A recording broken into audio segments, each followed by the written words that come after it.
Break के बाद स्वागत है आप सभी का। मैं हूं आपके साथ दीपिका सिंघल। तो भजनलाल सरकार आज राजस्थान का बजट पेश करेगी।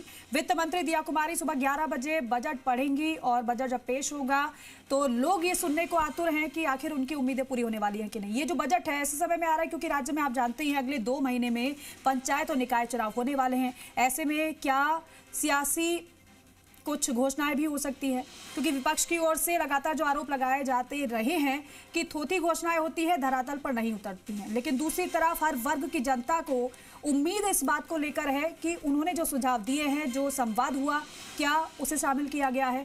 हालांकि उससे पहले मुख्यमंत्री का जो सोशल मीडिया पर पोस्ट आया उसमें यही बताया गया कि अंत्योदय की भावना से हर एक वर्ग का ध्यान रखा जाएगा। आर्थिक तौर पर देखा जाए तो अर्थव्यवस्था को मजबूती प्रदान करने के लिए भी ऐसा हिंट मुख्यमंत्री ने अपने पोस्ट में दिया कि कुछ जोर दिया जाने की बात नजर उसमें आ रही है। अब चर्चा हम करेंगे, लेकिन खास मेहमान हमारे साथ कौन कौन जुड़े हैं सबसे पहले परिचय उनसे करवा देते हैं आपका। हमारे साथ जुड़ रहे हैं हमारे सहयोगी दामोदर प्रसाद जयपुर से और राकेश भारद्वाज जोधपुर से हमारे सहयोगी हमारे साथ जुड़ेंगे। इसके साथ साथ जो मेहमान हैं बीरबल चौधरी भारतीय किसान यूनियन से हमारे साथ जुड़ चुके हैं। बीरबल जी बहुत स्वागत है जी राजस्थान पर आपका। मीनू ब्रजेश व्यास जेम्स एंड ज्वेलरी एक्सपर्ट हैं, आपका भी बहुत स्वागत है जी राजस्थान पर। सर्वेश्वर शर्मा अध्यक्ष मंत्रालय कर्मचारी संघ रोडवेज से हमारे साथ जुड़े हुए हैं, आपका भी बहुत स्वागत है सर्वेश्वर जी। साथ ही साथ हमारे साथ सीबी यादव जी कांग्रेस नेता हैं, आपका भी बहुत स्वागत है। अटल खंडेलवाल जी भाजपा प्रवक्ता है, आपका भी एक बार फिर से बहुत स्वागत है। मैं आप सभी का रुख करूंगी, लेकिन उससे पहले मैं दामोदर आपके पास आना चाह रही हूँ, क्योंकि इससे पहले जनता की क्या अपेक्षाएं थी वो आपने जानी, लेकिन आपके साथ गेस्ट शायद कोई मौजूद हैं, उनसे भी रिएक्शन लीजिएगा। देखिए, क्योंकि आज भजनलाल सरकार का जो बजट है तीसरा वित्त मंत्री दिया कुमारी विधानसभा में बजट पेश करेगी और उस बजट से सभी युवा, महिला, किसान और रोजगार को लेकर और महंगाई पर आम से लेकर खास लोगों को काफ़ी उम्मीदें हैं। और इस बार इस बजट को अहमियत ज़्यादा अहम इसलिए माना जा रहा है क्योंकि विकसित राजस्थान के फैसले पर ये बजट होगा। हमारे साथ जो मंत्री हैं गृह मंत्री जवाहर सिंह बेड़म, उनसे बात करते सीधे। सर, ये बजट विकसित राजस्थान के फैसले पर देखा जा रहा है क्योंकि इस बार अहम बजट माना जा रहा है। देखिए, प्रदेश के यशस्वी मुख्यमंत्री आदरणीय भजनलाल शर्मा जी ने जो भी बजट पेश किए, हमारी वित्त मंत्री महोदया ने की है, उन बजटीय आधार पर आज राजस्थान विकसित राजस्थान की तेज गति पर दौड़ रहा है। मैं समझ सकता हूँ कि पिछले इन 2.25 वर्षों में राजस्थान की सरकार ने जो जनहित के काम किए, बजटीय प्रावधान करके लोगों की आर्थिक स्थिति को मजबूत करने का काम किया। अब देखिए, राजस्थान का जो पूरा ढांचा है, पर्यटन पर, हमारी खेती पर और खनिज पर आधारित है। मैं समझ सकता हूँ हमारे यहाँ विपुल संभावनाएं हैं खनिज के क्षेत्र में बढ़ावा देने की। हमारा पर्यटन बढ़े, पर्यटन स्थलों का विकास हो तो बाहर दुनिया भर के लोग जो राजस्थान की संस्कृति को देखने के लिए आते हैं। हमारे लोगों से बात हुई कि जो टूरिस्ट आ रहा है उनको शहर में जाम से जूझना पड़ रहा है, पार्किंग नहीं मिल रही है, मतलब तमाम कई समस्याएं होती है। तो ऐसे में जो टूरिस्ट है वो धीरे धीरे बढ़ने की बजाय अब कम ना हो जाए, तो मतलब बाजार की जो व्यापारी हैं और जो पर्यटन से जुड़े हुए हैं उनका यही मानना है।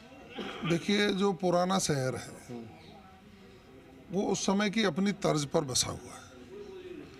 अब जब आबादी बढ़ती है और व्यक्ति का विकास होता है तो संसाधन भी खरीदता है, तो निश्चित रूप से ट्रैफिक बढ़ा है। तो जयपुर का जो विस्तार होगा वो विस्तार भी हमारी स्थापत्य कला के आधार पर हो, हमारी संस्कृति के आधार पर हो, उसका एक डेवलपमेंट का विजन वो भी माननीय मुख्यमंत्री जी के नेतृत्व में तय किया हमारे जेडीए ने कि हम विकसित कॉलोनियाँ जो बसाएंगे उनमें वही लोग आए, हमारे हेरिटेज का लोग आए, जिससे हमारा पर्यटक है वो अधिक से अधिक संख्या में यहाँ सके। मैं ये मान सकता हूँ कि माननीय मुख्यमंत्री जी ने युवाओं को रोजगार देने के लिए जो पिटारा खोला, भर्तियों का जो कैलेंडर बनाया, ये पहली बार हुआ है और 1.25 लाख से ज़्यादा लोगों को नौकरियाँ मिली हैं। निजी क्षेत्र में भी उनको रोजगार के अवसर उत्पन्न हुए हैं। हमारी महिलाओं को समृद्ध करने का काम किया है। अब देखिए, किसानों को 6,000 रुपये प्रतिवर्ष के स्थान पर 9,000 कर दिया, जिसको अगले वर्षों में हम 12,000 तक ले जाने की बात कर रहे हैं। ये माननीय मुख्यमंत्री जी का विकासोन्मुखी सोच ही तो है।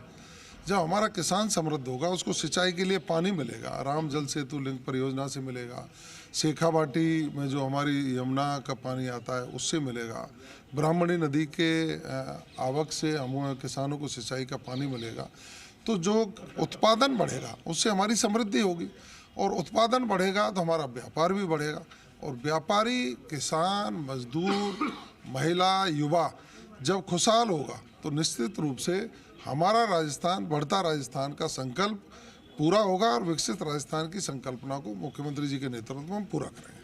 विपक्ष आरोप लगा रहा है कि जो बजट आ रहा है, बोलो कि मतलब कह सकते हैं कि थोती घोषणाएं होगी। लोग पिछले बजटों की घोषणाएं अभी तक धरातल पर नहीं उतरी रही है। दूसरी जो अब बजट आ रहा है तीसरा, इसमें भी उसी तरीके से होगा कि सिर्फ घोषणाएं की जाएगी लेकिन धरातल पर कुछ नहीं मिलेगा। देखिए, विपक्ष के बारे में मैं क्या कहूँ। एक तो इनके जो बड़े नेता हैं वो दिल्ली में बैठे हैं, मंद बुद्धि के हैं, और उनका जो सोच है उसी को ये यहाँ प्रतिपादित करते हैं। मैं तो ये कहता हूँ कि माननीय डोटासरा जी और जूली जी बहुत अपनी विद्वता से जिनको बात कहनी चाहिए, वो भी ऊपर के नेताओं के इशारे पर आधारहीन बात करने लगते हैं, जो एक मैं समझ सकता हूँ स्वच्छ राजनीति के लिए ठीक नहीं है। माननीय मुख्यमंत्री जी ने विधानसभा में कहा है कि यदि विपक्ष को बजट दिखाई नहीं दे रहा, हमारे काम दिखाई नहीं दे रहे हैं, तो हमने स्कूलों में आई कैंप लगाए हैं। आपकी भी आंखों को हम चेक करा दें, आपको हम चश्मे दे दें, आप देखिए तो सही। जहां रोजाना सड़कों के निर्माण में प्रगति हुई है, हमारे स्वास्थ्य की सेवाओं में विस्तार हुआ है, जो आप चिरंजीवी योजना लाए थे जिसको राजस्थान के अलावा कहीं मिलती नहीं थी, और किसी भी व्यक्ति को 25 लाख रुपए मिले नहीं, एक उदाहरण नहीं है आपके पास, उसको माननीय मुख्यमंत्री जी ने आयुष्मान भारत से जोड़ करके पूरे देश में अच्छा इलाज हो, इसके द्वार खोलने का काम किया। हम तो साधुवाद देते हैं मुख्यमंत्री जी को कि उन्होंने राजस्थान के प्रत्येक क्षेत्र को विकसित करने का संकल्प लिया है, प्रत्येक वर्ग को विकसित करने का संकल्प लिया है, और उसको धरातल पर लेकर के आए। विपक्ष के साथी सदन में बहस में निरुत्तर हो जाते हैं और जनता को झूठे तथ्यों के आधार पर बरगलाने का काम करते हैं। ये जनता सब जान चुकी है। आज राजस्थान प्रगति के पथ पर बढ़ा है तो भारतीय जनता पार्टी की सोच और पंडित दीनदयाल उपाध्याय जी के एकात्म मानववाद और अंत्योदय की परिकल्पना को साकार करते हुए माननीय भजनलाल शर्मा जी जो राजस्थान को आगे बढ़ाने का काम कर रहे हैं, निश्चित रूप से ये जो बजट है हमारा, वो विकसित राजस्थान के संकल्प को पूरा करने पर आधारित होगा। ये परिलक्षित होगा कि हम इस तरह से राजस्थान को विकसित राजस्थान बनाएंगे जिसका लाभ सबको मिलेगा। युवा, महिला और महंगाई पर बात करते हैं तो उस पर कितने लोगों को काफ़ी उम्मीद है, तो इस बार क्या उम्मीदें पूरी होगी उनकी? देखिए, माननीय मुख्यमंत्री जी ने हमेशा ये ध्यान रखा है कि राजस्थान के हर व्यक्ति को फ़ायदा मिले, क्योंकि हम राजस्थान की जनता के प्रति जवाबदेह हैं। तो आप देख सकते हैं कि डीजल पर जो वैट घटाने का काम किया था और डीजल की दरें कम हुई, तो हमारे लोग जो पड़ोसी प्रदेशों में जाते थे वो बंद हुआ और यहीं लोगों को सस्ता डीजल मिलने लगा, पेट्रोल मिलने लगा। अन्य चीज़ों पर भी बहुत कुछ कंट्रोल है। आज राजस्थान में सब लोग यही कहते हैं कि हाँ, मुख्यमंत्री जी के कुशल नेतृत्व और प्रबंधन के कारण आज पूरा राजस्थानी अपने आप को गौरवान्वित महसूस करता है और स्वच्छंद रूप से अपने उद्यम कर रहा है, अपनी किसानियत कर रहा है, अपने रोजगार करने का काम कर रहा है। मैं समझ सकता हूँ कि राजस्थान विकसित राजस्थान बन करके 2047 में जब विकसित भारत बनेगा तो उसमें हमारी अहम भूमिका होगी और ये स्वर्णिम कार्यकाल उसमें शुमार होगा। सर, क्योंकि अब जो ट्रेड डील है वो भी अमेरिका के साथ में हुई है और जो टैरिफ था वो कम हुआ है, 18% पे आ गए। जेम्स ज्वेलरी के लिए जयपुर सबसे ज़्यादा निर्यातक है, इसमें देखा जाता है, और अमेरिका सबसे ज़्यादा आयात करता है। वहीं कपड़ा जैसे सांगानेर के प्रिंटिंग की बात कर ले या और अन्य, तो कैसे देखते हो इस बजट में इस बार कैसे? देखिए, देश के यशस्वी प्रधानमंत्री जी की जो कुशल रणनीति है वो कुशल रणनीति कारगर सिद्ध हुई है। हमेशा माननीय देश के प्रधानमंत्री जी का यही सोच रहता है कि हम देश की जनता के भले के लिए और भारत के वैभव को बढ़ाने के लिए काम करें। जब अमेरिका ने कुंठित होकर के टैरिफ बढ़ाने का काम किया तो देश के प्रधानमंत्री जी